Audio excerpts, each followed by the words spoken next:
감사합니다.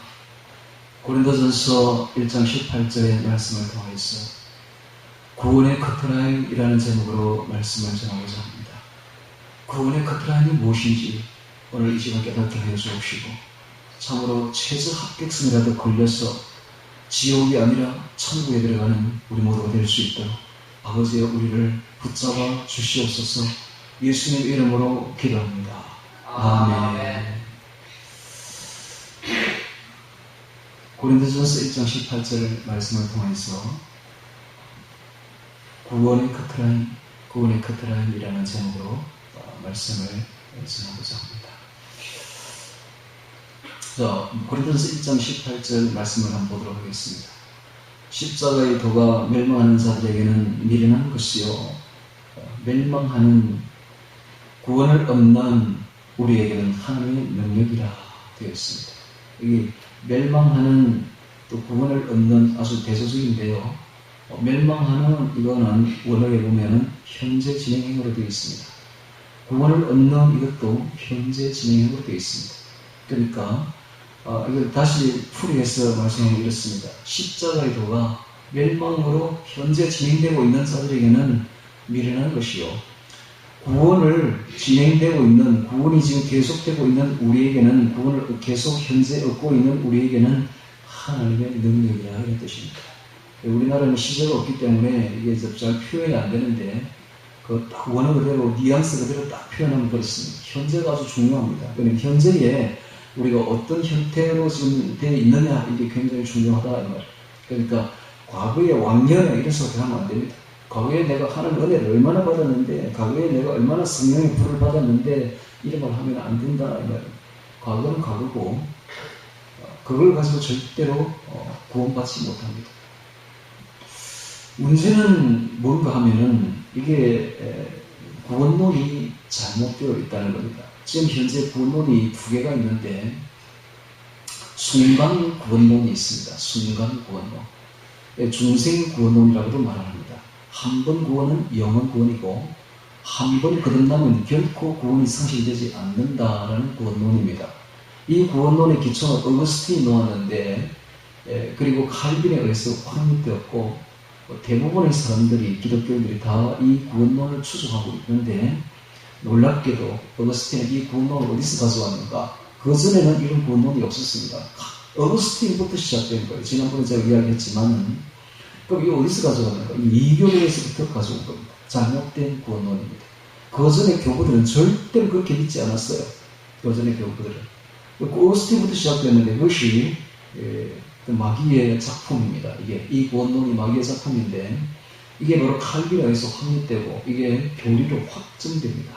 그래서 지금 현재 대부분의 사람들이 다 순간 구원론에 다 몰입되어 있기 때문에, 그래서 자신이 구원받은 줄로는 알고, 한 번 구원은 영원 구원이고, 또 한 번 거듭나면 그 구원이 결코 상실되지 않는다라고 믿기 때문에 죄 지는데 아주 담대한 것이죠. 그래서 교회만 다니고 있으면 구원받은 줄로 알립니다. 그래서 생활 자체가 아주 타락되어 있어도 그 타락된 것을 느끼지 못하고 깨닫지를 못하고, 자신이 지옥에 가고 있다는 사실을 깨닫지를 못해요. 그래서 자신은 언제나 천국 간다라고만 위안하고 생각하고 있는데, 사실은 지옥으로 가고 있는데 그걸 깨닫지를 못해요. 왜? 구원론이 잘못됐기 때문에, 구원론에서 그렇게 말을 하기 때문에 제가 깨닫지를 못하고 그대로 가고 있다는 사실입니다. 대부분의 사람들이 다, 기독교인들 다 그런 형태에 지금 매몰되어 있습니다. 그런데 이제 성령으로 기도하는 사람들은 그게 아니라는 걸 깨달아요. 왜 하면은, 아무리 교리가 그렇게 잘못되어 있어도 성령께서 우리 양심에 두드리니까, 끼워주니까, 이대로 가다가는 내가 지옥 가겠네 라는 생각이 언뜻 든다고요. 그러니까는 자신의 지금 형태를 바꾸려고 노력하는 거예요. 그런데 성령으로 충만하게 기도하지 않는 사람들은 그 교리에 딱 매몰되면은 아주 안심을 합니다. 나는 이대로 가다가는 천국에 반드시 간다. 절대로 지옥 가지 않는다라고 생각하는 거예요. 그런데 성령의 사람들은 절대 그렇지 않습니다. 아무리 교리가 그렇게 말을 해도 교리에 매몰되지 않습니다. 내 안에 있는 성령께서 깨우쳐 주시기 때문입니다. 예를 들면 이런 거예요. 저 같은 경우에 제가 이제 뒤를 되돌아보니까, 오늘 아침에도 이렇게 소파에 가만히 누워가지고 내 자신을 한번 돌아보았어요. 나는 어떤 사람인가? 나는 정말 새 사람으로 성화를 이루면서 거룩한 생활을 하고 있는가? 하나님 보시기에 정말 기뻐하는 생활을 하고 있는가? 이렇게 돌아보니까 정말로 내가 하나님 앞에 기뻐하는 생활을 한 적이 별로 없더라. 별로 없어요. 정말 하나님 앞에 서면은 부끄럽기 짝이 없는 존재야. 그런데 어떤 때는 또 하나님 앞에 기뻐하는 일을 했더라고요, 보니까. 그게 언제냐? 언제 한번 돌아보니까 제가 이제 예수 믿고 난 뒤에 한 가지 잘한 게 있더라고요. 매일 아침에 출근하기 전에 꼭 기도를 해요. 꼭 기도를 해요. 그때는 이제 부산에 직장 생활할 때는 그 직장 생활할 때 그 옆에 우리 교회 다니는 교회가 있었는데 큰 교회였습니다. 삼일교회라고 아주 큰 교회였는데 그 직장 생활을 하면 되게 바쁘잖아요. 출근하면 되게 바쁘잖아요. 그런데 꼭 30분 일찍 가가지고 직장부터 안 들어가고 교회부터 들어가요. 교회부터 들어가면 아무도 없는 교회에 그 지하실에 들어갑니다. 혼자서. 들어가면 문을 삐걱 열고 들어가면 아무도 없어. 근데 혼자 앉아있어. 어떤 집사님 혼자서 기도하고 있는 경우도 있었어요. 거기 앉아서 꼭 기도를 해야 돼요. 기도하고 그래 출근을 했습니다. 그런 모습이 내가 보니까 하나님 기뻐하신 모습이구나 하는 걸 깨달을 수가 있었어요. 또 어떤 때는 이제 보면은 그 매일같이 그래. 매일같이 하루도 빼지 않고 꼭 그래. 그 뭐 직장에 차라리 지각을 해도 그거는 뺄 수가 없는 행동을 했었어요. 그래서 그거는 하나님 보시기에 참 기뻐하셨겠구나 하는 생각을 제가 했습니다. 여러분 또 그 다음에 제가 보면은 퇴근은 집에 안 들어가요. 곧바로 교회를 갑니다. 곧바로 교회 가서 꼭 문을 열고 교회를 들어가요. 제가 그거 다대포 있을 때 그랬는데 들어가면 2층이 이제 교회 예배당입니다. 들어가면은 이 사람들이 웅성웅성 모여있기도 하고 기도하는 사람도 있고 뭐 그래요. 그럼 기도하고 있으면 저는 2층으로 그 2층에 중층이 있으니 그리로 올라가요. 그건 아무도 없거든. 여기 앉아서 기도합니다. 꼭 기도하고 그 다음에 집으로 이제 퇴근해서 집으로 들어가요. 신혼 때인데도 집으로 안 들어가요. 먼저 교회부터 가가지고 기도했는데 그런 모습은 하나님 기뻐하셨겠구나. 얼마 되지 않지만 하루 종일 그런 모습 기뻐하셨겠구나 하는 생각을 해요. 그 다음에 또 이제 생각을 해보니까 제가 이제 고성에 내려와가지고 고성교회에 다녔어요.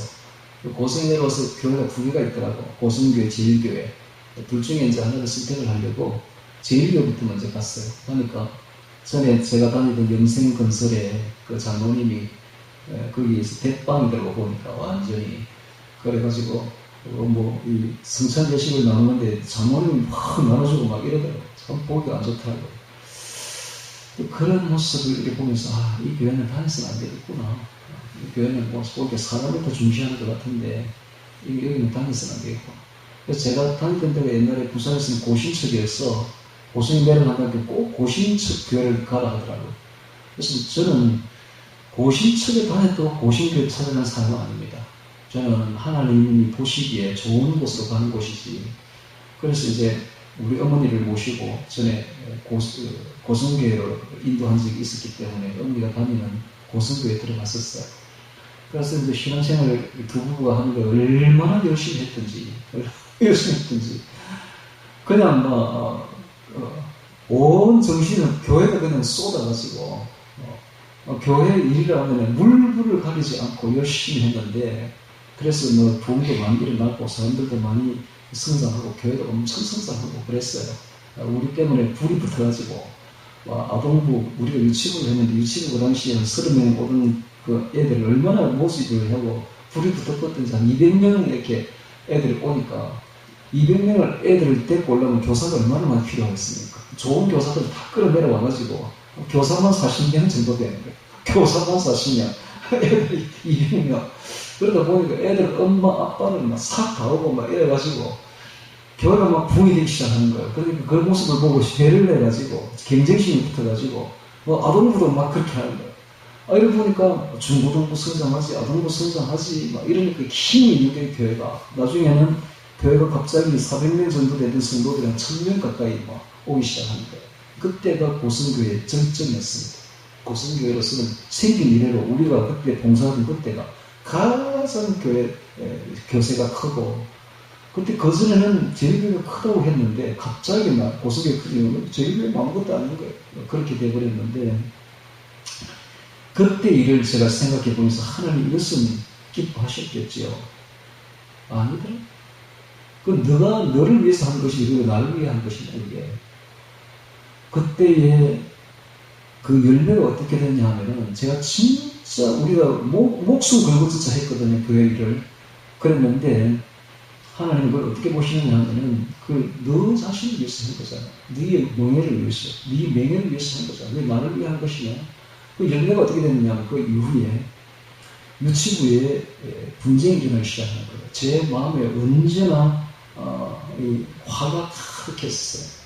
그리고 교회 하는 행정 자체가 굉장히 마음에 들지 않아가지고 언제나 열불을 내고 있었고, 또 이 장로 피택, 집사 피택 이런 이 과정에서 제 마음의 상처를 너무 많이 받아가지고 결국은 제가 장립 집사로 피택을 됐습니다. 장립 집사 피택 때문에 곧 장로 되거든요. 되었는데 제가 늘 집에 오면은 제 아내 보고 이런 말을 했어요. 내가 이대로 가다가 지옥 가겠다. 이 교회에 있다가 나 이대로 가다가 지옥 가겠다. 그런 말을 했었어요. 결국은 그 열매가 지옥 가는, 그게 맞는 거예요. 그게 맞는 거예요. 아무리 한 번 구원은 영원 구원이고 한 번 거듭나면 영원 구원이라고 말을 한다 해도 교리가 그대로 가면 지옥 가는 게 맞는 거예요. 그런데 내가 그런 말을 하는 것은 성령께서 내게 가르쳐 주시기 때문에, 일깨워 주시기 때문에 내가 이 교회에 있다가 내가 지옥 가겠다 라고 이야기했거든요. 그래서 주님께서 저를 이상하게 딱 들어가지고 다른 교회로 옮겨버린 거예요. 신학을 하게 만들고 갑자기 그때 신학을 하게 만들고, 신학을 하니까 어린이집 불러가지고 그냥 바로 가서 담임 전도사로 나가서 저쪽에 가서 사역을 하다 보니까 교회를 떠나게 되는 거예요. 안 그러면 교회 떠날 수 없잖아요. 조금 고생받아 있으면 어디로 가겠습니까? 그러니까 매 마음만 아프면서 서로 갈등하시니, 그 열매가 그렇다니까. 그러니까 교회 일을 열심히 한다고 하는 기뻐하는 거 아닙니다. 여러분, 조영기 목사님 보십시오. 성도만 80만 명이야, 80만 명. 그러면 그분은 천국 가서 제일 높은 자리에 가야 되잖아요, 인간적으로. 그런데 그분이 천국 갔을까요? 저는 그렇게 보지 않습니다. 그분은 천국 못 갔습니다, 여러분. 조점입니다. 왜 그렇게 보느냐. 그분이 죽을 때에 그 생명을 연장하고자 연맹 그 시술을 얼마나 했는지, 일본 가서 얼마나 돈을 투자하면서 했는지 몰라요. 아니, 내가 천국 갈 사람한테는 왜 그래요? 그냥 죽을 때 되면 기쁨으로 그냥 가는 거 아닙니까? 빨리 가고 싶은 거 아닙니까? 뭐하나 그 짓을 해요, 그래요. 그러니까는 여러분, 교색하라고 하나님 기뻐하는 거 아니다. 하나님은 진짜 기뻐하는 게 한 가지밖에 없더라. 우리가 무릎 꿇고 주님 앞에 기도하는 모습, 그거 보는 거예요. 그게 없으면 아무리 해도 소용없더라고요. 아침에 딱 깨달았어요. 깨달았어요. 우리 그 선진 중에 하나인 이승만 대통령, 그분의 부인 프란체스카가 한 말이 있습니다. 누가 프란체스카에게 물었어요. 이승만 대통령과 함께 살면서 대통령 부인으로서 참 행복했겠습니다. 이렇게 물었어요. 그러니까 프란체스카가 뭐라고 했냐면, 아니요. 나는 이승만 씨와 내 남편과 함께 살면서 그분의 등만 보고 살았어요. 아니, 그게 무슨 말이에요? 그분이 왜 등만 보여요? 그러니까. 집에 오면 자기 안 본데 맨날 하나님을 꿇어 앉아가지고, 이 지혜를 주소서, 이 미련한 자에 이 나라를 이끌 지혜를 주소서, 하나님 우리 나라를 살려주소서. 맨날 저희 앞에 앉아가지고 등만 보여줬다는 거예요. 하나님께 기도하는 모습을 보여준다는 거예요. 참 그 모습을, 그 이야기를 들었을 때 제가 참 찡합디다. 찡합디다. 그러니까 되는 거예요. 정말 그 모습 얼마나 하나님 기뻐하셨겠습니까? 오늘 우리도 그런 선진의 모습을 본받아야 됩니다. 본받아서 우리 다시 기도의 생활을 회복합시다. 오늘 이 말씀 듣고 우리 다시 기도의 생활을 회복합시다. 저부터 다시 회복할 것입니다. 저부터 다시. 제가 지금까지는 말씀을 암송하라고 막 강조를 했는데 여러분 이제 암송 다 했잖아. 그죠? 할 만큼 했잖아. 더 이상 이제 암송하지 마세요. 저도 안 할 겁니다. 이제는 그만은 충분해요. 제가 암송을 하라고 한 것은 마태복음 5장, 6장, 7장을 암송하라고 한 것은 그 말씀대로 실행하라고 그렇게 하는 거고 이제 뭐 다 됐잖아요. 다 알았잖아요. 그러니까 이제부터 기도하세요. 저도 기도하겠습니다. 정말로 하나님 앞에 기도하는 모습이야말로 하나님이 가장 우리를 기뻐하시는 모습이다 하는 걸 제가 깨달았습니다. 자, 마태복음 7장 13절에 보면 예수님께서 이런 말씀하십니다. 좁은 문으로 들어가라. 멸망으로 인도하는 문은 크고 그 길이 넓고 그를 들어가는 자가 많고 생명으로 인도하는 문은 좁고 그 길이 협착하여 찾는 이가 적으니라 라고 되어 있습니다. 똑같은 말씀을 누가복음에서도 하고 있어요. 누가복음을 찾아보도록 하겠습니다. 누가복음 13장 23절 말씀. 누가복음 13장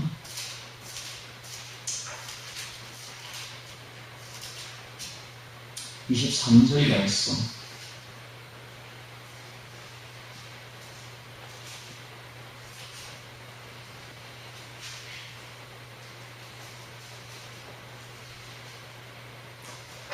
누가복음 13장 23절 말씀 찾았으면 제가 읽겠습니다. 후기에 저도 주여 구원을 얻는 자가 적으니까 저희에게 이르시되 좁은 문으로 들어가기를 힘쓰라. 내가 너희에게 이르노니 들어가기를 구하여도 못하는 자가 많으리라. 이게 지금 여기 이 구절에서 우리가 주의 깊게 봐야 될 것이 저희에게 이르시되 구원을 얻는 자가 적으니까 라고 묻는 것은 구원을 얻는 자가 굉장히 적다는 것을 대충 알았다는 겁니다. 누가? 지금 예수님 앞에 온 사람들이 누굽니까? 제자들이. 수많은 제자들이 있었어요. 예수님 믿는 사람들이죠. 예수님 믿는 사람들이 묻는 거예요. 주여 구원을 얻는 자가 적으니까 했더니 저희에게 이르시되, 이걸 주목해야 됩니다. 저희에게 이르시되. 지금 예수님이 하시는 말씀이 누구 보고 하는 말입니까? 안 믿는 자들, 예수 앞에 없는 자들 보고 하는 말이 아니에요. 지금 예수님 앞에 서 있는 사람들 보고 하는 말입니다. 저희에게 이르시되 좁은 문을 들어가기를 힘쓰라. 내가 누구에게 이르노니? 너희에게 이르노니. 이거 주목해야 됩니다. 너희에게 이르노니 들어가기를 구하여도 못한 자가 많으리라. 무슨 말입니까? 교회 다니는 사람들이 천국에 들어가고 싶어도 들어가는 자가 지극히 적다는 겁니다. 예수님이 지금 적다는 것은 지극히 적다는 거예요. 그러니까 같이 교회를 다녀도 천국 들어가지 않으면 극소수다. 거의 대부분 다 어디 간다? 지옥에 다 들어간다. 누가 한 말입니까? 예수님이 하신 말씀입니다. 예수님. 놀랍죠? 자, 이런 말은 교회에서는 안 하죠. 절대로. 절대로 교회는 뭐라고 합니까? 믿기만 하면 천국 간다. 한 번 구원 영원 구원이다. 한 번 거듭나면 그 구원은 상실되지 않는다. 아까도 이야기했듯이 순간 구원론을 외칩니다. 구원론은 두 개가 있는데 순간 구원론이 있고 그건 잘못된 구원론입니다. 어거스틴이 기초를 놓았고 이교도의 영향을 받아가지고 칼빈이 확정한 겁니다. 근데 대부분 다 그걸 믿고 있습니다. 그래서 너무 편안한 신앙생활을 하고 있죠. 왜? 교회만 다니고 예수 믿기만 하면 천국 간다더라. 그래서 자기는 천국 갈 줄 철떡같이 믿고 있는 거예요. 그러나 지금 예수님 뭐라고 말합니까? 무섭죠. 네. 그렇게 천국 들어갈 사람은 너무나 적다. 극소수만 들어간다. 라고 이야기를 하고 있습니다. 두 번째 구원론이 있습니다. 평생 구원론입니다. 성화 구원론이라고 합니다. 이 평생 구원론은 초대 교회 시절에 교부들이 다 그렇게 믿었습니다. 그래서 교부들은요, 정말로 거룩하게 살았어요. 정말 조금이라도 타락하면 지옥 갈 줄 알았고, 그래서 정말로 자신을 철수 깨뜨리며 옛사람을 죽이면서 정말 새 사람으로 거룩하고 성결하게, 정결하게 사셨던 분들이 초대교회 성도들이요, 교부들입니다. 이 교부라 하면 그 당시 목회자들을 말합니다. 목회자들. 정말 초대교회를 이끌었던 그 목회자들이 있는데 그분들이 그렇게 살았어요. 그분들이 모범을 그렇게 보였어요. 그러니까 성도들도 따라올 수밖에. 윗물이 맑으니까 아랫물도 맑은 것이죠. 그렇게 살았다 이 말입니다. 그런데 지금 기독교인들 현재 우리나라의 그리고 전 세계의 기독교인들의 모습이 지금 어떻는가? 다들 내가 방금 이야기했던 순간구원에 빠져가지고 눈빛이 그냥 흐리멍텅합니다. 흐리멍텅해서 이게 종교생활을 하는 것이지 신앙생활은 절대로 아니에요. 교회를 뭐하러 오는가? 교회 오면 문화생활 하러 옵니다. 문화생활. 지금 현재 대형교회, 중대형교회 같은 데 가면 예배는 내내 뒤에 어마어마하게 큰 스크린에 그냥 예배 실황이 중계가 됩니다. 그럼 뒤에 또 앉아가지고 TV 보는 거야. TV도 문화생활 하러 오는 거야. 영화 극장에 그냥 영화 한 편 보러 온 거야. 그래가지고 또 뒤에 기대에 앉아가지고 여러분 그 장의자가 굉장히 좋은 태도 아닙니다. 여러분 예배 될 때 뒤에 또 기대에 앉아가지고 영화 한 편 편안하게 보고 그리고 예배 마치면 딱 나가면 끝이에요. 예배 끝 나가면은 세상 사람은 똑같습니다. 제 지을 거 다 짓고 타락할 거 다 하고 지 할 거 다 하고 지 몸 기쁘게 하고 자기를 기쁘게 하고 여러분 자기를 기쁘게 하는 그게 죄입니다. 죄. 내 육신이 행하는 대로 행하는 그게 바로 죄입니다. 죄. 그걸 다 행한다 이 말이에요. 그 지으면서 죄를 지으면서 죄인 줄 몰라요. 죄인 줄 모르고 죄를 지으면 지옥 간다는 그 사실도 몰라요. 그렇게 신앙생활 그게 무슨 신앙생활입니까? 그게 다 종교생활이지. 종교생활. 지금 현재 기독교인 중에 4 종류로 구분할 수가 있습니다. 그러니까 안 믿는 사람은 말할 필요가 없이 지옥이고 교회 안 다니는 사람은 말할 필요도 없고 교회 다니는 사람 중에 4 종류로 구분할 수 있다. 첫 번째, 성경을 보지 않는 사람입니다. 성경을. 대부분 여기에 해당됩니다. 성경을 아예 보지 않아요. 성경을 아예 들고 다니지도 않아요. 성경을 보지도 않아요. 집에 가서 성경 한 줄도 보지 않습니다. 대부분 거의 95%가 여기에 해당됩니다. 기독교인들 중에는 그렇다 이 말입니다. 그래서 이런 사람들을 이제 붙잡고 요한복음 1장 1절 태초에 말씀이 계시니 이 말씀이 하나님과 계시니 이 말씀이 곧 하나님이시니라. 이 말씀이 무슨 뜻입니까? 물어보면 몰라요. 대부분 다 그래요. 교회 다니는 사람 보고 요한복음 1장 1절이 무슨 뜻이에요? 하고 물어보세요. 다 모른다. 하나님이 영원 전부터 계시다는 말 아닙니까? 이런 식이야. 무슨 뜻인지 알아듣지를 못해. 즉 교회는 다니는데 신앙생활 안 한다 이 말. 종교생활만 하고 있지 말씀의 깊이가 없어요. 도대체 말씀을 알아듣지를 못해요. 무슨 신앙이 싸구려도 아닌데 말씀을 모르는데 무슨 신앙생활입니까? 이게 종교생활이지. 로마서 1장 1절에 보면은 이렇게 되어 있습니다. 예수 그리스도의 종 바울은 사도로 부르심을 받아 하나님의 복음을 위하여 택정함을 입었으니 하나님의 복음을 위하여. 그래서 복음이 뭡니까? 라고 물어보면 모른다. 95%가 모른다. 복음이 뭡니까? 복음이 뜻도 몰라요. 이게 무슨 신앙생활입니까? 종교생활이지. 그냥 문화생활하고 오는 거야. 교회 뭐하러 오는 거야? 예배 뭐하러 오는 거야? 극장에 TV 보러 온 거예요. 영화 한 편 보러 온 거예요. 그냥 보면 대형 스크린에서 멋있게 지금 목사님 설교하는 것도 들리고 찬양대 오케스트라와 함께 찬송하는 것도 보고 이야 좋네 멋있네 편안하네. 그리고 한 편 딱 보고 하면 끝이에요. 이게 뭡니까? 종교생활이다. 그러면서도 자기는 뭡니까? 나 교회 다니니까 난 천국 간다 이렇게 생각하는 거예요. 이게 바로 오늘날의 신앙생활의 형태입니다. 마태복음 7장 21절에 보면 무서운 말이 나옵니다. 주여 주여 하는 자마다 다 천국에 들어갈 것이 아니요. 이런 말이 있는 줄도 모릅니다. 이런 구절이 있는 줄도 몰라요. 지금 대부분 다 그렇다 이 말이야. 지금 교회 다니는 사람들의 95%가 그런 식이다 이 말이야. 신앙생활 하는 게 지금 신앙생활이 아니죠. 종교생활입니다. 종교생활. 두 번째 부류인데 이게 첫 번째 부류고 이런 사람들은 볼 것 없이 지옥입니다. 볼 것 없이 지옥 들어갑니다. 두 번째는 성경을 보되 실천하지 않는 사람입니다. 성경을 보되 실천하지 않는 사람. 그런데 여러분 보십시오. 지금 현재 대부분의 교회 가는 사람들이 성경을 아예 안 보는데 어떤 사람이 성경을 본다? 지하철에 성경을 보고 있다. 이거 안 보고 성경을 이렇게 해가지고 보고 있는 어떤 사람이 여러분 그런 사람은 이 시대의 순교자처럼 보일 겁니다. 안 그래요? 성경을 보고 있으니 성경을 보고 있다. 그 정도만 해도 이 시대의 순교자처럼 보인다고 그런 사람이요. 집에 가면 성경을 읽고 있다. 순교자죠, 완전히. 그러나 실천은 안 해요. 제가 왜 마태복음 5장 7장을 암송하라고 했겠습니까? 여러분, 암송만 하고 아직 성경만 보고 실천을 안 하면 바리새인입니다. 바리새인이 그랬어요. 바리새인이 얼마나 신앙생활 잘했는지, 종교생활 잘했는지 몰라요. 신앙생활 아니지. 종교생활 얼마나 성경을 깨알같이 잘 아는지 몰라요. 헤롯이 묻습니다. 그리스도가 어디서 나겠느냐? 그런데 성경에 딱 말합니다. 이는 베들레헴 유언이 기록된 바 하면서 딱 그 성경서를 들어서 이야기를 합니다. 베들레헴에서 난다. 여러분, 깨알같이 성경을 알고 있어요. 성경을 너무너무 잘 알아. 그런데 베들레헴으로 난다고 했으면 가서 실천해야 되지 않습니까? 지금 주님이 오시는데 그럼 가서 경배를 해야지. 그러나 안 가요. 실천을 안 해요. 이 사람들이 누굽니까? 바리새인입니다. 그러니까 이 두 번째 부류는 성경은 보는데 실천을 안 하는 사람들, 대부분 이제 그런 들이 해당되죠. 제가 왜 암송을 하라고 했겠습니까? 암송이 중요한 게 아니에요. 암송이 내 안에 들어오면 자연히 실천으로 이어지니까. 그래서 실천하라고 암송한 겁니다. 암송하라고 한 겁니다.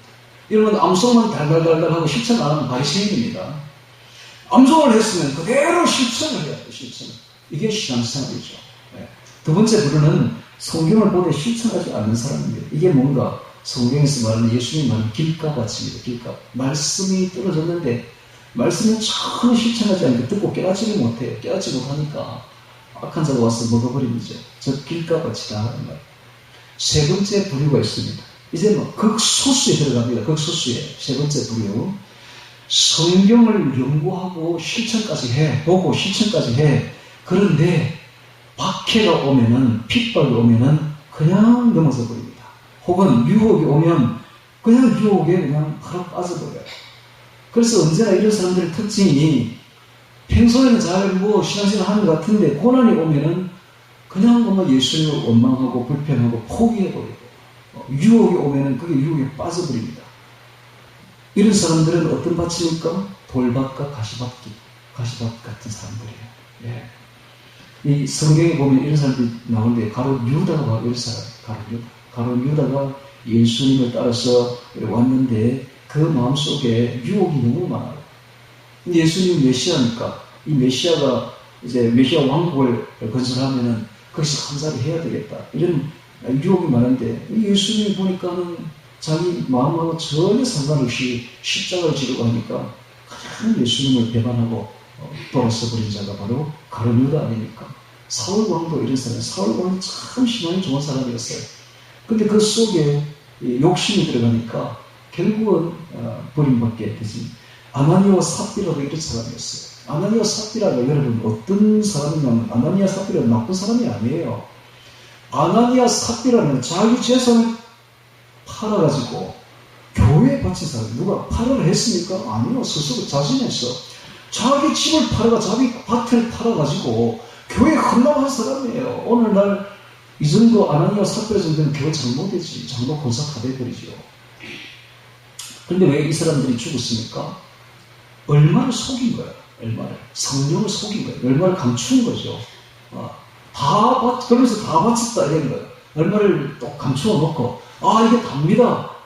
사람은 속일 수 있을지 몰라도 성령은 못 속이죠. 그래서 버림받은 거예요. 그러니까는 여러분 아나니아와 삽비라가 신앙이 나쁘다 생각하면 큰 오산이에요. 이 사람들 오늘날로 말하자면 거의 순교자적인 신앙이다. 거의 교회에서 최고에서 최고의 최고. 장로가 거절될 사람들입니다. 이 사람들은 왜 이랬습니까? 유혹이 오니까 유혹에 빠져버린 거죠. 핍박이 오니까 핍박에 그냥 넘어가버린 이 세 번째 부류다. 자, 첫 번째, 두 번째, 세 번째 부류는 천국 못 갑니다. 다 지옥 갑니다. 그럼 네 번째 부류가 뭔가? 성경을 보고 성경을 암송하고 성경을 연구하고 그리고 암송한 묵상하고 그 말씀을 실천하는 사람. 그리고 그 다음에 실천할 뿐만 아니라 유혹과 박해가 와도 이겨내는 사람. 이 사람이 바로 네 번째 부류입니다. 이런 사람들만 천국 들어가요. 성경에 보면 이런 부류들이 있죠. 바로 누굽니까? 요셉이 그런 사람. 지난번 요셉 제가 이야기했죠. 유혹이 그냥 보통 들어온 유혹이 아니야. 그 젊은 아름다운 여자가 자기를 매일같이 유혹을 하는데 그게 단순히 육적인 유혹이 아니라 사랑하는 거야. 엄청나게 사랑해. 얼마나 힘들겠어, 남자가 그 참기가. 그 끝까지 참느라고 거의 매일같이 금식하고 철야 기도한 사람이 바로 요셉입니다. 요셉이 그거 참는다고 얼마나 맨날 하나님 앞에 눈물로 기도해서 눈물로 하나님 저를 살려주옵소서. 이거 요셉입니다, 요셉. 이래야 유혹 이겨냅니다, 여러분. 이 정도 해야. 그다음 모세 보십시오. 모세는 히브리스에 뭐라고 되어 있습니까? 그 정말 유대인들과 함께, 그 국민들과 함께 고난받는 것을 왕궁에서 왕으로 지내는 것보다 더 귀하게 여겼다. 고난받는 것을 애굽의 많은 보화보다 더 귀하게 여겼다. 그런 사람입니다. 정말 모세는 자기 일신상 유익을 구했다면 차라리 그만 왕궁에 있으면 왕이 될 사람이에요. 애굽이 당시 세계 최고 아닙니까? 최강대국 아닙니까? 최강대국의 부귀영화를 한 몸에 누릴 사람인데 그것보다는 그리스도와 함께 고난받는 것을 더 좋게 여긴 거예요. 하늘의 상주심을 바라보니까 이런 사람들, 그렇게 재물의 유혹에 넘어가지 않는 거죠. 재물을 아주 우습게 보는 사람들입니다. 이런 사람들은 세상이 감당치 못하는 사람들이죠. 이런 분들이 천국에 들어간다. 그러면 여러분 천국 들어갈 사람은 아무도 없겠네. 누가 이건 뭐 사람이 아닌데 이거 완전히 성자인데 이 정도 돼야 천국에 들어간다라고 지금 성경은 분명히 말하고 있습니다. 누가 감히 여기 들어가겠습니까? 천국에. 저부터 시작해서 자신 없네요. 진짜 자신 없어요. 자, 여기까지 제가 설교하면 여러분 실망을 해가지고 어떻게 나는 천국 못 들어가겠네 라고 생각할 겁니다. 그래서 이 4번은 네 번째 부류만 천국에 들어가는데 이런 사람들은 반드시 성령의 열매를 맺는 사람들입니다. 그런데 분명한 것은 이 4번에 해당되는 사람들은 자신이 마지막 네 번째 부류에 들어갔다고 확신하지 않습니다. 그럼 어떻게 해요? 항상 두렵고 떨림으로 신앙생활합니다. 바울이 언제나 뭐라고 했는데 나는 다 구원한 이후에 내가 불임이 될까 두려워하노라 하면서 자신이 없어요. 항상 두렵고 떨림으로 신앙생활을 했던 사람이 바로 바울이었습니다. 베드로가 바로 그런 분이에요. 베드로는요 자신이 지옥 갈 줄로만 알았어. 왜? 예수님을 3번 부인했으니까. 다른 사람은 다 천국 가더라도 나는 못 갈 거야. 그래서 참 새벽에 되면은 그냥 울었습니다. 이런 사람 베드로인데 이런 사람이 특징이 뭔가 네 번째 부류가 자신이 네 번째 부류임을 확신을 못해요. 그래서 언제나 두렵고 떨림으로 나는 안 될 거야. 나는 이렇게 약하니까. 자신을 잘 알아. 그래서 자신이 두렵고 떨림으로 신앙생활하는 이런 부류가 바로 네 번째 부류의 특징이다. 근데 첫 번째 부류 성경을 보지 않는 사람, 두 번째 부류 성경을 보니 실천하지 않는 사람, 세 번째 부류 성경을 실천하되 박해와 유혹에 넘어가는 사람, 이런 사람의 특징이 뭐냐? 이런 사람들은요, 자신이 천국 간대. 항상, 나는 반드시 천국 간대. 자신이 아주 만만합니다. 네 번째 부류의 특징은 나는 천국 못 갈 거야. 하고 두렵고 떨림으로 신앙생활한다. 이 부류가 탁 틀리는 특징이 그렇습니다. 그래서 항상 자기를 칩니다. 가슴을 치고 회개하고 이럽니다. 이게 바로 네 번째 부류다. 자, 그렇다면 우리가 이 구원의 커트라인이 있습니다. 자, 이렇게 이야기를 하면은 이런 생각이 들죠. 나 천국 가서 큰 상급 안 받아도 좋으니까 커트라인에 딱 걸려가지고 지옥에 안 가고 천국에 들어갔으면 좋겠다. 이런 생각이 들지 않습니까? 저도 그래, 저도 그래. 나 천국 가서 많은 상급 기대하지 않습니다. 그럼 바라지도 않습니다. 저 지옥에만 안 가고 딱 커트라인에 걸려가지고 천국만 갈 수 있다면 바랄 게 없습니다. 진짜 바랄 게 없어요. 예. 그러면 이 최저선이 뭔가, 합격선이 뭔가, 이걸 오늘 이야기를 하겠습니다. 예. 그거 이야기를 해요. 여러분, 이제, 제가 여기까지 이야기하면 여러분 실망했어요. 이제 큰일 나지. 그것도 못하는 거지. 밖으로 나가지도 못하는 거지. 근데 합격선을 제가 이야기를 해줄 테니까, 이 합격선을 이제 부여잡고, 걸어가시길 바랍니다. 합격성이 도대체 뭔가? 우리가 이제 구원에 대해서 잘 알아야 되는데, 이 구원이 도대체 무엇인가? 구원이, 우리 한번 찾아보도록 하겠습니다.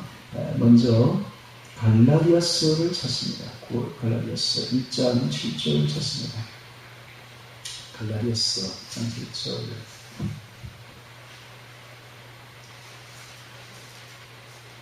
갈라디아서는 고린도 후서 뒤에 있습니다. 갈라디아서 1장 7절 찾습니다. 구원이 도대체 무엇인가?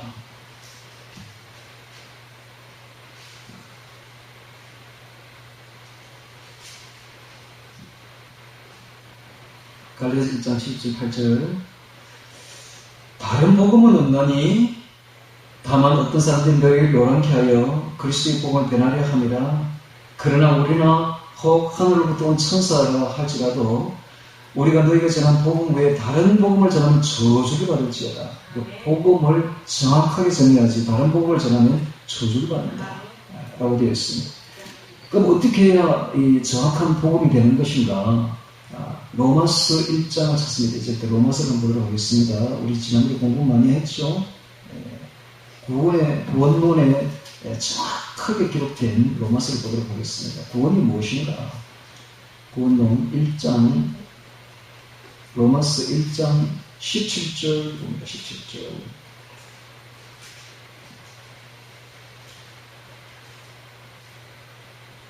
복음이 무엇인가? 구원이 무엇인가? 자, 17절. 복음에는 하나님의 의가 나타나서 믿음으로 믿음에 이르게 하나니 기록된 바 오직 의는 믿음으로 말미암아 살리라 한 것 같으니라. 구원은 믿음으로 사는 것입니다. 즉 믿음으로 구원받는 것이죠. 이게 바로 복음입니다. 자, 로마서 3장 찾습니다. 몇 장 넘겨서 3장 22절 찾습니다. 22절. 곧 예수 그리스도를 믿음으로 말미암아 모든 믿는 자에게 미치는 하나님의 의인이 차별이 없느니라. 그래서 예수 그리스도를 믿는 것이 바로 구원이다. 자, 3장 27절, 로마서 3장 27절.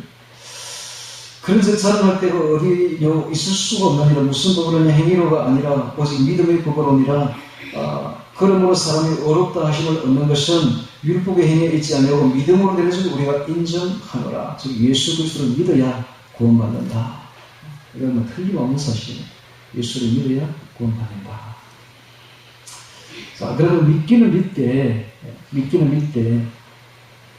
아까도 제가 이야기했죠. 믿기는 믿되 첫 번째 그 구원론에 매몰되어가지고 순간 구원론에 매몰되어가지고 한 번 구원은 영원 구원이다 라고 생각하고 거길로 쭉 나가면은 바로 지옥입니다. 지옥. 우리는 반드시 평생 구원론을 해야 돼요. 평생 구원론은 성화 구원론인데 성화를 이루어야 그 구원에는 3단계가 있습니다. 구원에는 3단계. 칭의가 있고 성화가 있습니다.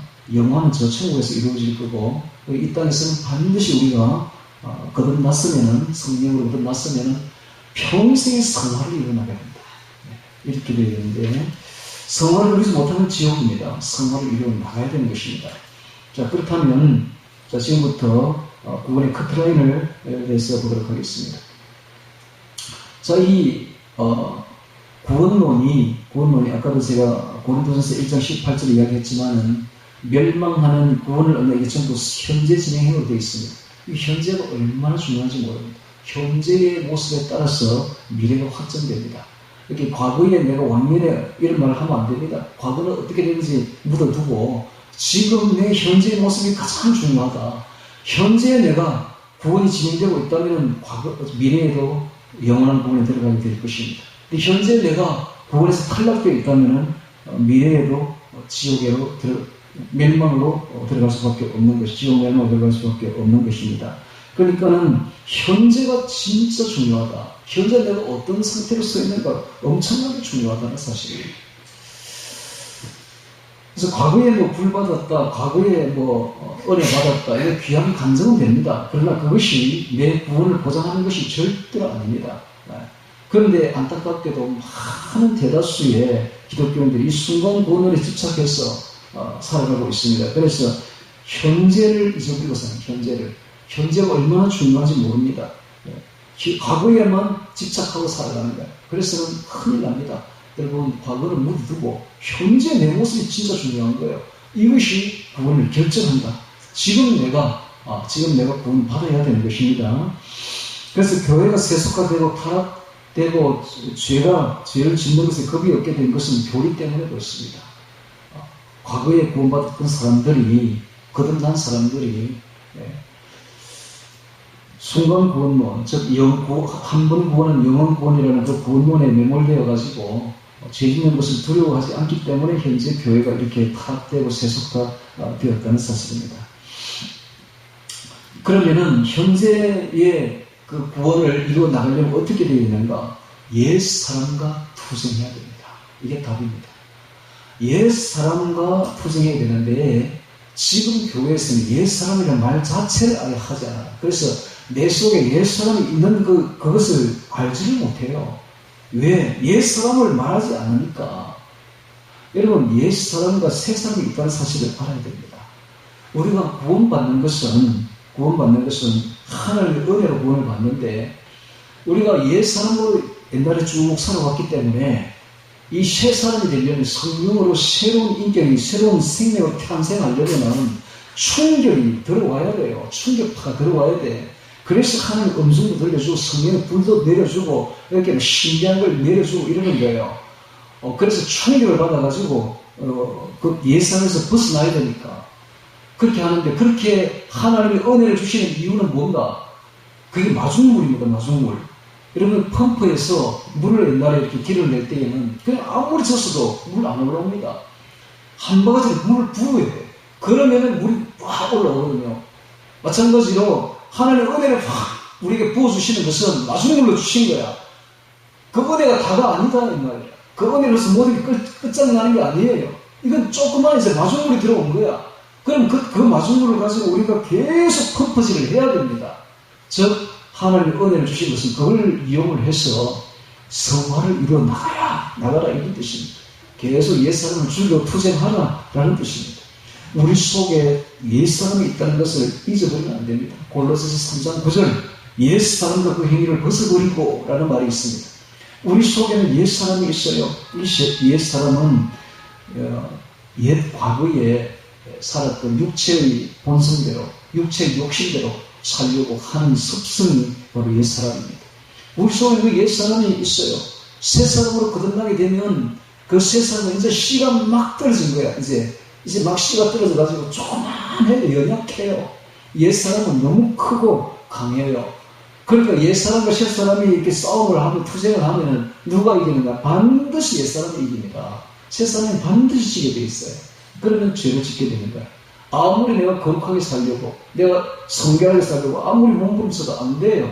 옛사람이 충동질을 한번 딱 하면은, 욕심의 충동질이 한번 들어오면 반드시 옛사람이 이긴다고. 그게 어디 나와 있는가? 로마서 7장에 바울이 탄식하고 있지 않습니까? 오라 나는 공부한 사람이다. 그러면 이 순간 구원론을 이야기한 사람들은 그 대목을 놓고 바울이 그 탄식한 대목을 두고 뭐라고 말하냐면, 바울이 왜 이런 말을 했지? 이런다고. 바울이 왜 이런 말을 했지? 여러분, 바울이 각 예수 믿을 때에 그런 말을 한 게 아닙니다.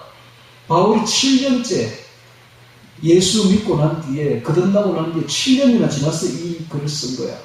이걸 그렇게 이글대로 읽은 거예요. 신앙이 이글대로 읽고 정결할 대로 정결하고 거룩할 대로 거룩하게 된 상태에서 그런 말을 하고 있는 거예요. 그러니까 우리 속에 옛 사람이 없어지지 않습니다. 죽는 그날까지 우리 속에서 괴롭힌다고. 이게 투쟁이야. 이게 전쟁, 영적 전쟁이야.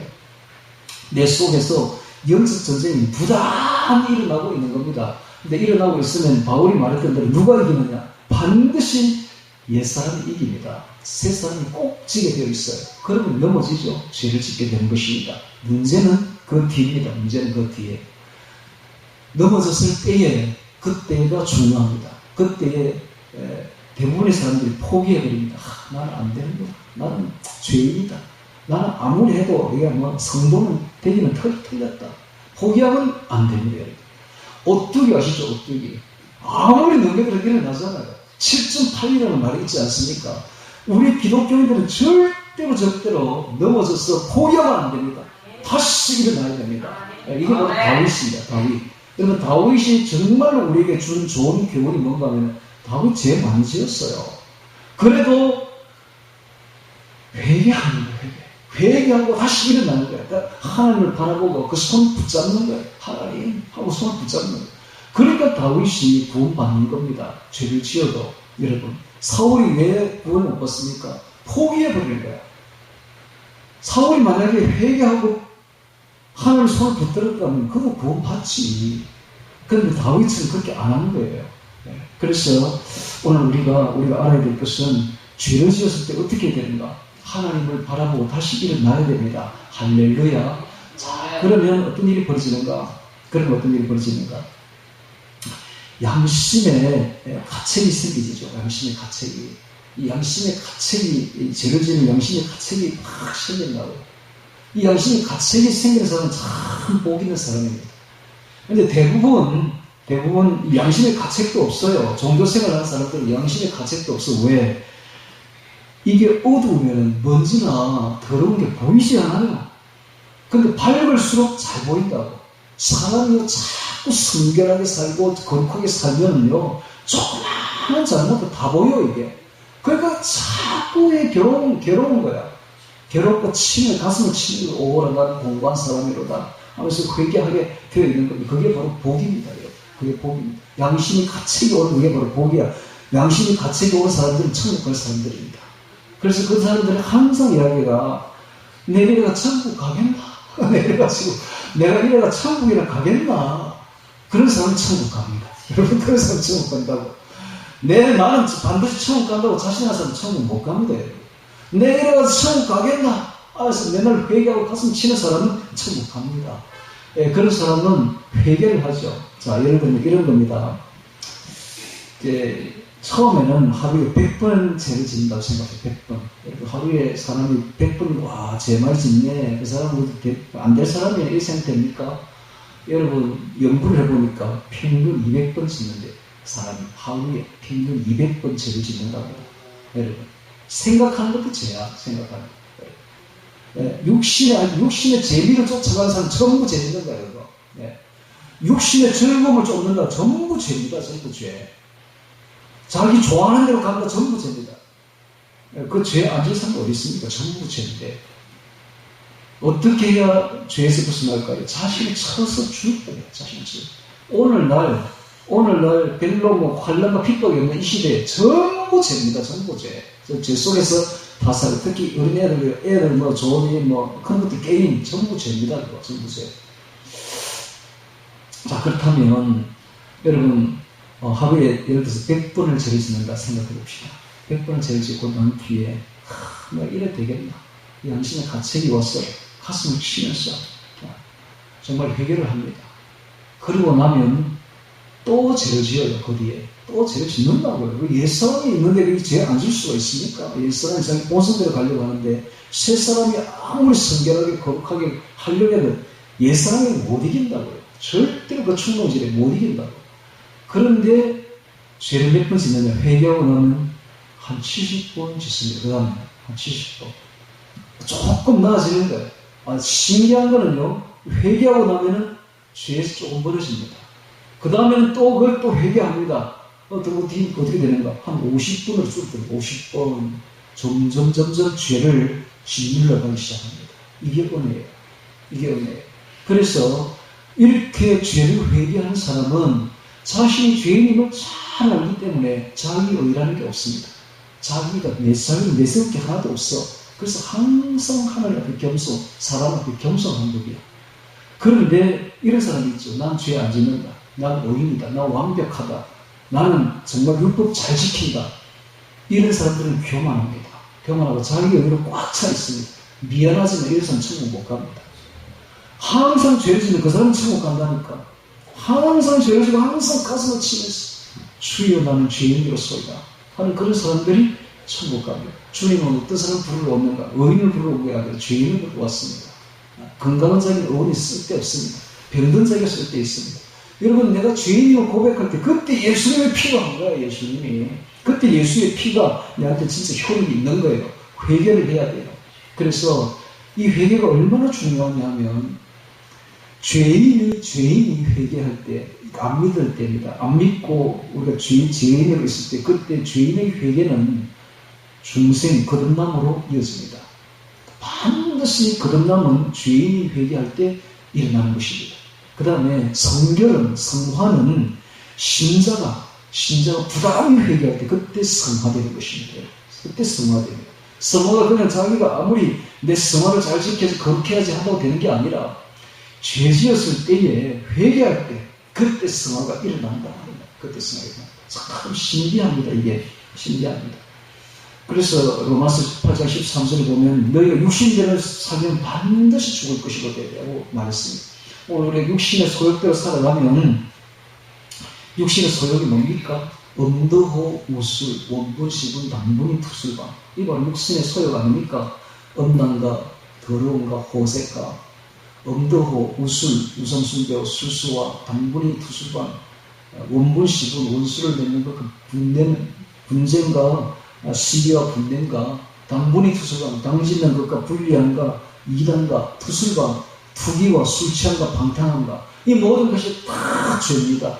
다 육신으로 사는 것이죠. 너희가 육신으로 살면 반드시 죽을 것이죠. 반드시 지옥 간다. 반드시 지옥 간다. 그럼 우리 그리 안 살 수 있습니까? 산다고요.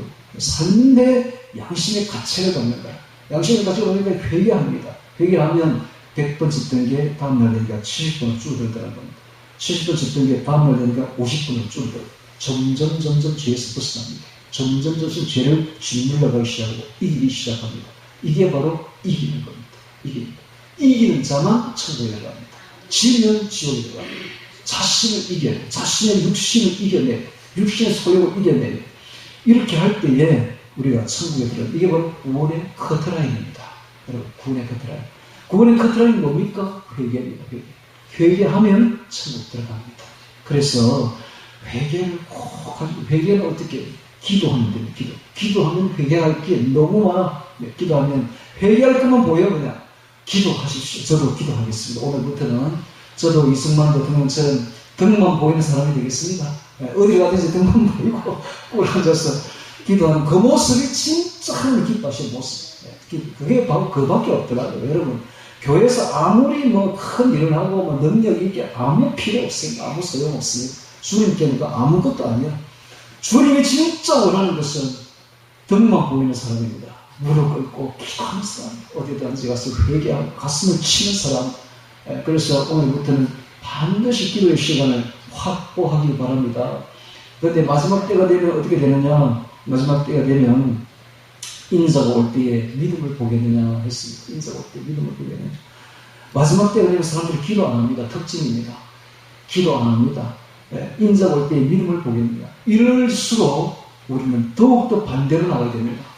시대가 이렇게 되고 사람들이 이렇게 변할수록 우리는 더욱더 반대로 더욱더 기도해야 됩니다. 우리 선진을 닮아서 우리 처음에 우리나라에 기독교가 들어올 때 이승만 대통령 한번 보십시오. 참 대단하지 않습니까? 이승만 대통령 이야기 좀 해드릴까요? 이승만 대통령 여기 걸려있는 게 뭡니까? 십자가. 우리 기독교는 어떤 종교입니까? 십자가의 종교입니다. 예수님이 어떻게 죽었습니까? 비참하게 내맞고 살찌기고 정말로 피 흘려서 못에 찔려가면서 그렇게 죽어주신 그 종교, 그 신앙이 바로 예수님 십자가 신앙 아닙니까? 그럼 우리가 예수님을 믿는다면 우리 머리 안 될 것 같아요? 여러분, 우리가 편안할 것 같아요? 여러분? 편안하게 신앙생활 하는 게 가능할 것 같아요? 아닙니다, 여러분. 우리가 정말로 예수님을 따라가면 이런 십자가부터 져야 돼요. 같이 고통 당해야 돼요. 이승만 대통령이 당시의 고종이 너무 연약하고 유약해서 나라가 흔들흔들 넘어갈 것 같습니다. 망할 것 같습니다. 그러니까는 이승만 대통령이 약 한 40명이 합의해서 나라를 이걸 바꾸어보자. 왕을 쫓아내고 몰아내고 우리 새롭게 정치를 한번 해보자 해서 혁명을 모였는데 사전에 발각이 되어버립니다. 전부 40명 다 잡혀요. 잡혀가지고 한성감으로 다 들어갑니다. 들어가서는 고문을 하기 시작하는데요. 들어가는 첫날부터 밥을 주는데 밥에 모래를 섞어주는 거야. 모래를. 밥을 안 먹을 수가 있습니까? 모래 섞인 밥을 먹습니다. 이빨이 흔들흔들, 뱃속이 울렁울렁, 그만 가만히 있어 죽을 지경이에요. 그런데 밤 되면 어떻게 해요? 한 사람씩 전부 다 끌어내가 고문을 가는데 사람을 발라벗깁니다. 발로 천정에 매달고 거꾸로 매답니다. 그리고는 고춧가루를 코에 집어넣습니다. 그리고 물을 가져가 저주에 물을 가져가 대를 들여 붓습니다. 요 짓을 밤새 해쭉 하고 있는 거야. 네. 그러니까 나중에 이승만 대통령이 나이가 90에 죽었는데 90이 되고 70이 되고요. 밤에 자다가 깜짝깜짝 놀라가지고 일어나는데 고문 받는 꿈을 꾸는 거예요. 고문에 트라우마가 있는 거예요. 얼마나 고문을 심하게 받았을까.